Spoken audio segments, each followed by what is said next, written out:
Hello everyone, I welcome you all to Divya career.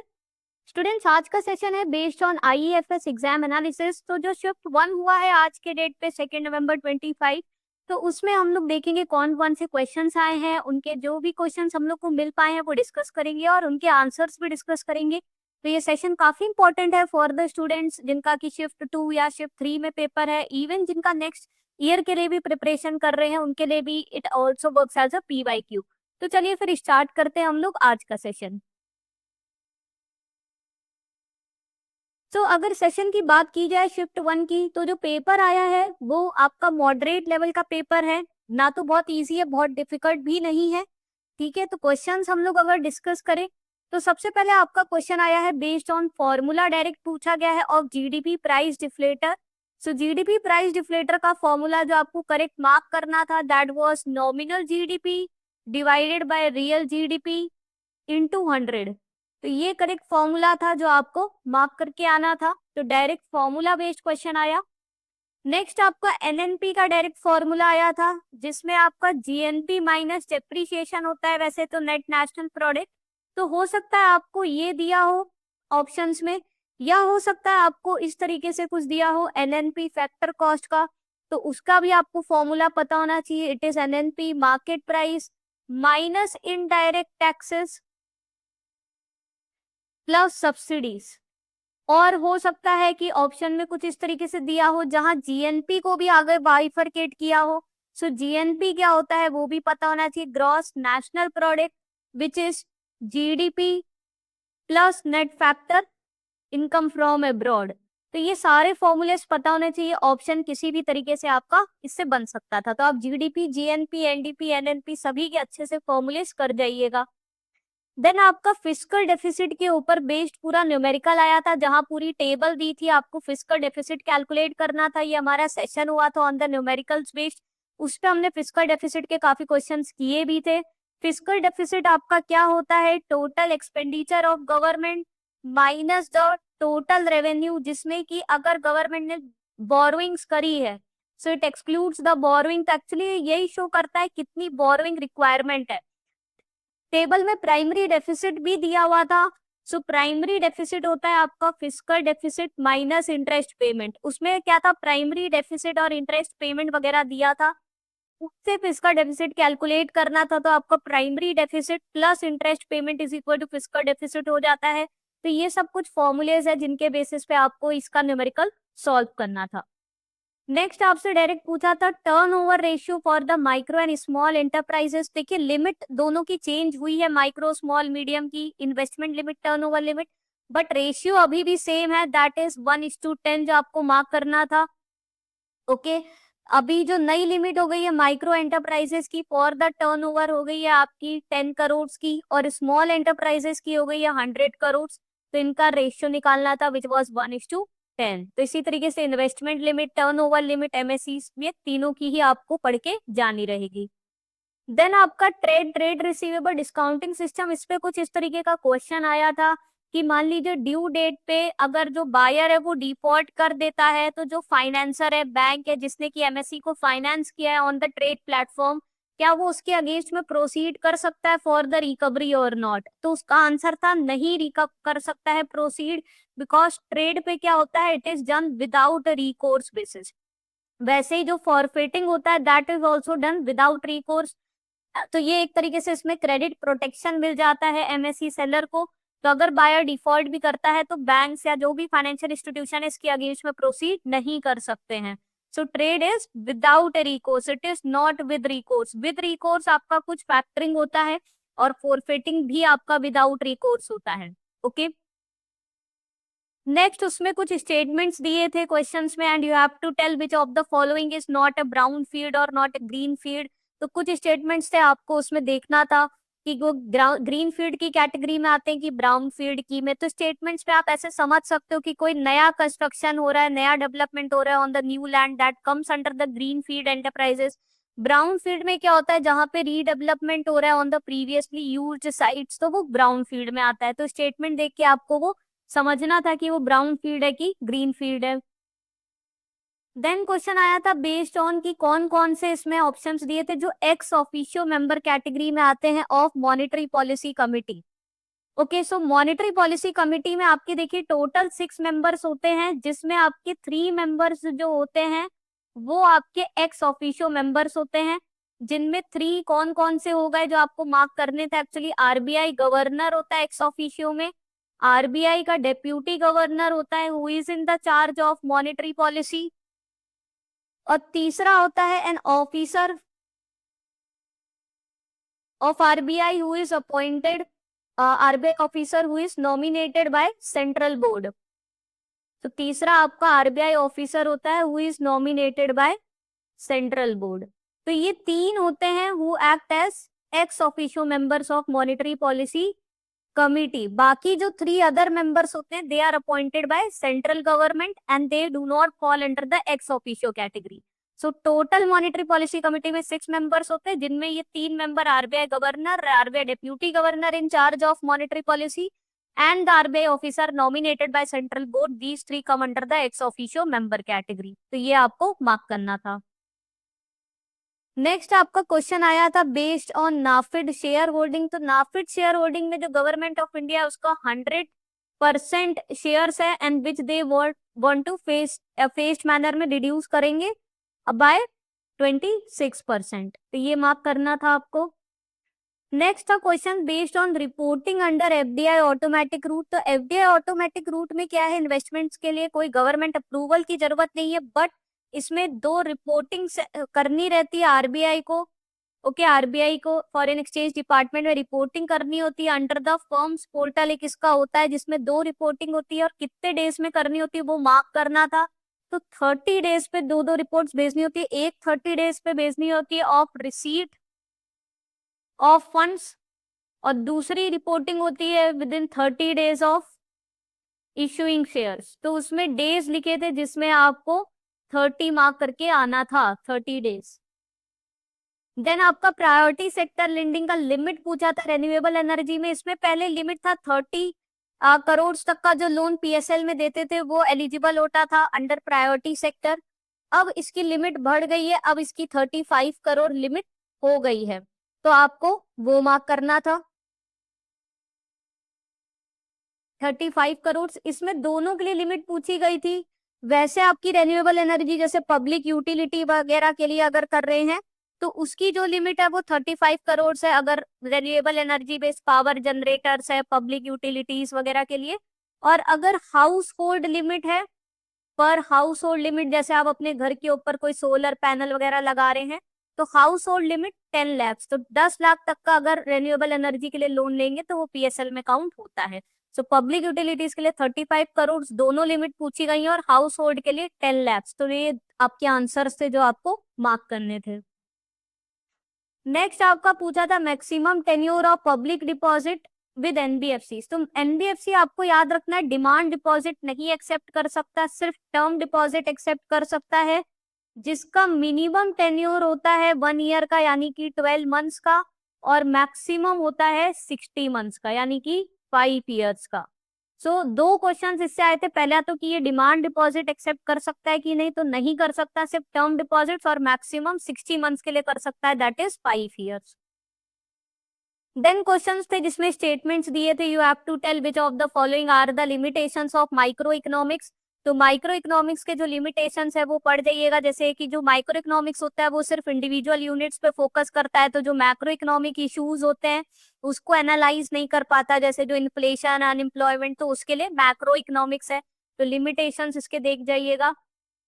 Then FX retail platform पे आया है कि ये किसने डेवलप किया और इसको रेगुलेट कौन करता है। तो इसको एक्चुअली डेवलप्ड किया था क्लियर कॉर्प डीलिंग सिस्टम। तो एक्चुअली वो सब्सिडरी थी किसकी, क्लियरिंग कॉर्पोरेशन ऑफ इंडिया की लिमिटेड, तो सीसीआईएल, और रेगुलेट इसको करता है आरबीआई।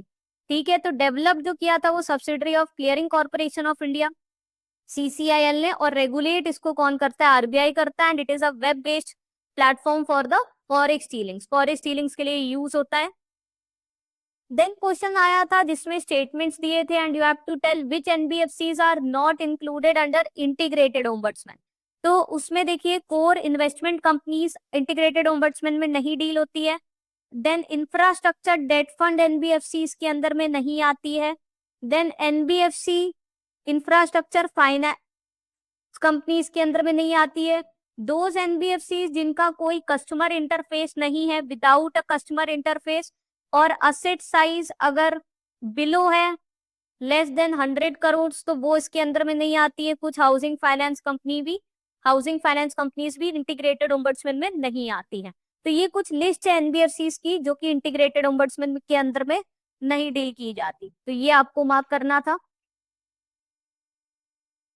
देन क्वेश्चन था based on who can issue certificate of deposits, तो ये certificate of deposits banks issues करती है, तो जिसमें आपकी schedule commercial banks, small finance banks, regional rural banks और ऑल इंडिया फाइनेंशियल इंस्टीट्यूशंस आ जाते हैं। तो ये याद रखने, इन कैटेगरी की बैंक्स इशू कर सकती है। तो कौन सी नहीं कर सकती? नहीं की कैटेगरी में आपकी लोकल एरिया बैंक्स और कोऑपरेटिव बैंक्स इशू नहीं कर सकती है। ओके, कौन कर सकता है? Schedule commercial bank, small finance bank, RRBs and all India financial institutions. और कौन नहीं कर सकता? सो लोकल एरिया बैंक्स और कोऑपरेटिव बैंक्स नहीं कर सकती।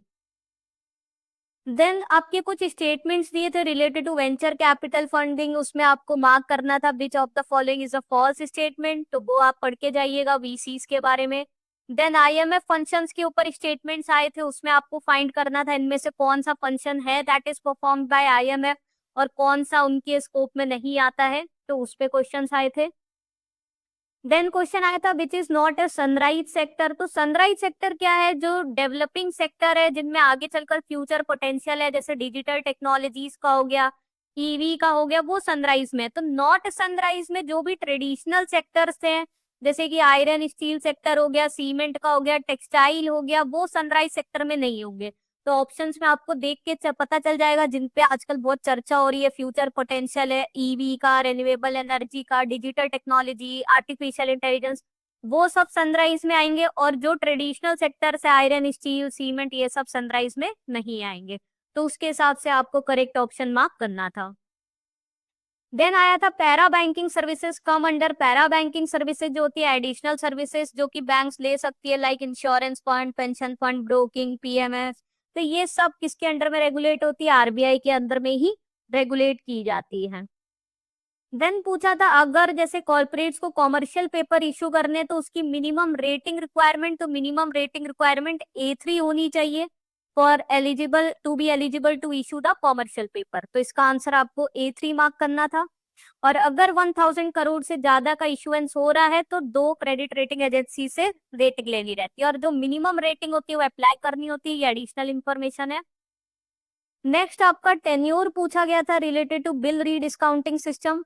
सो टेन्योर आपका रहता है इसमें मिनिमम 15 डेज का और मैक्सिमम 90 डेज का। तो 15 डेज टू 90 डेज ये मार्क करना था। टेम्पररी कुछ जो बड़े मर्ज होकर आए हैं तो टेम्पररी बीआरडीएस दिया जाता है 180 डेज का, अदरवाइज आपका normally 15 days to 90 days tenure होता है। देन आपको ऑल्टरनेट रेफरेंस रेट्स पूछे थे जो आपको मैच करने थे correct related to US, UK, Switzerland and Japan. तो वो आपको याद होनी चाहिए। यूएस का है SOFR, SOFR, secured overnight financing rate, full form की अभी ये नहीं जरूरत है। यूके का SONIA जो स्टर्लिंग रेट हो गया आपका। ओके, फिर आपका स्विट्जरलैंड का सैरोन, SARON, और जापान का Tokyo overnight rate to TONAR। तो ये आपको करेक्टली मैच करने थे कि किसका ऑल्टरनेट रेफरेंस रेट कौन सा है, कौन सी कंट्री यूज करती है।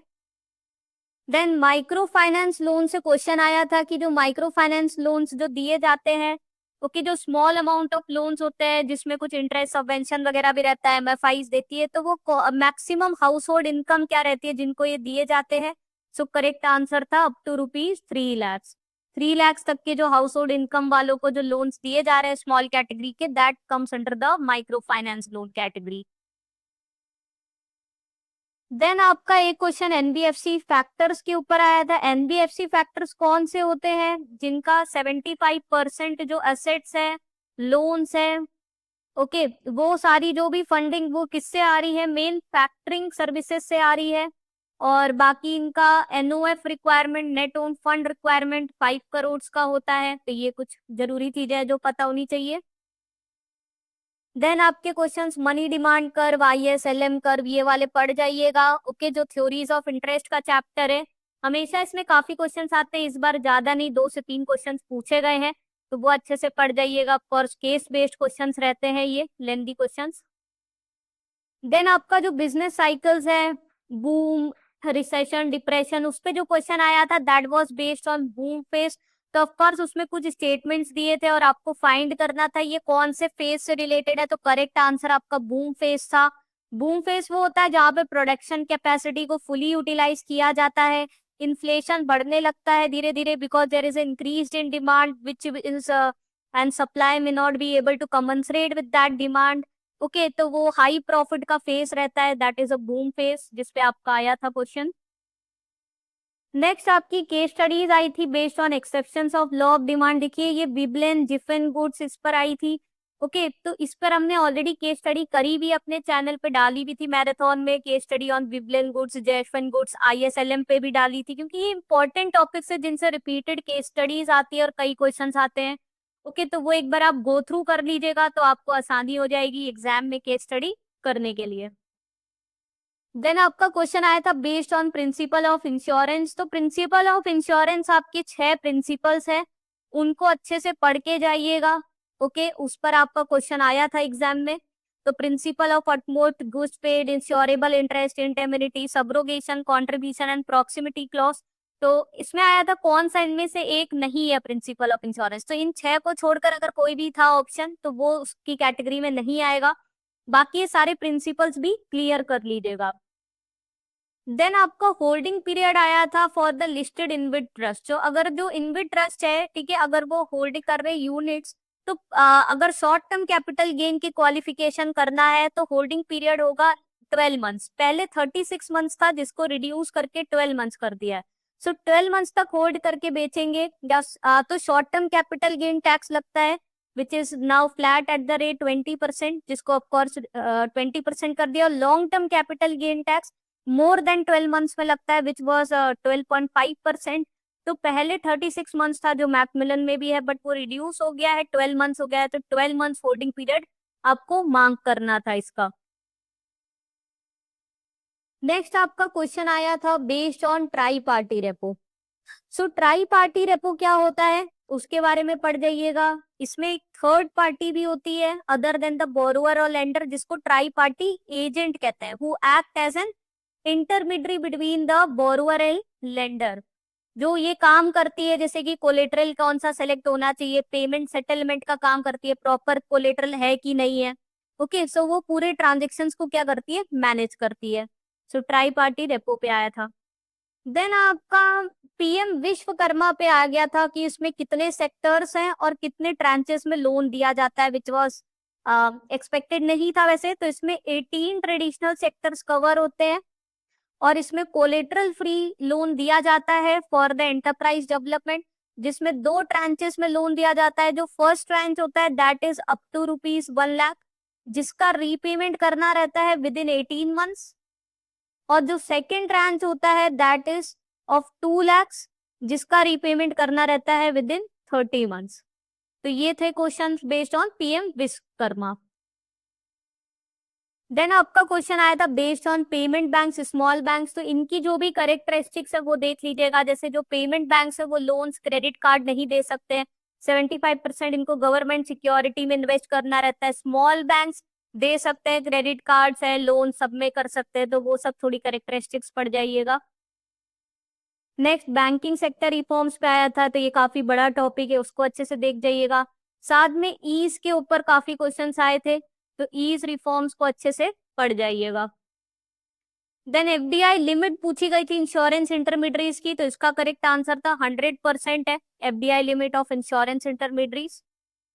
देन मार्केट इकोनॉमी पे क्वेश्चन आया था, ऑफकोर्स स्टेटमेंट दिया था, अब आपको फाइंड करना था whether it is related to market economy, क्या सोशलिस्ट इकोनॉमी, ओके, और द मिक्स्ड इकोनॉमी। तो मार्केट इकोनॉमी वो होती है जहाँ पे इंडिविजुअल्स और प्राइवेट फर्म्स जो होते हैं वो मिलकर डिसाइड करते हैं, इंपॉर्टेंट डिसीजंस लेते हैं रिगार्डिंग प्रोडक्शन एंड कंजम्पशन। ठीक है, तो ऐसी इकोनॉमी को मार्केट इकोनॉमी या कैपिटलिस्ट इकोनॉमी कहते हैं।